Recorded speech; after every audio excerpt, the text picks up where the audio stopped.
The front windshield wipers on your Lincoln are easily controlled with a stalk on your steering column and give you options for wipe and speed settings, as well as a few other useful features that you'll want to know about. Let me tell you about them. If you just want a quick single wipe, push down on the stalk and let go. However, if you prefer an intermittent wipe, raise the stalk up to the first position and adjust the length of delay between wipes by turning the rotary control up or down accordingly. For a slow continuous wipe, push the stalk up to the second position, or all the way up to the third position for faster high-speed wipes.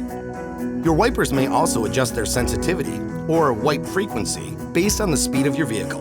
When you have the control set to any of the interval settings, the time between wipes automatically changes as you drive. The faster you go, the shorter the delay between wipes, and vice versa. To wash your front windshield, just pull the stalk towards you. The washer fluid will continue to spray while you hold it. We hope we've answered your questions. For more information, please visit owner.lincoln.com.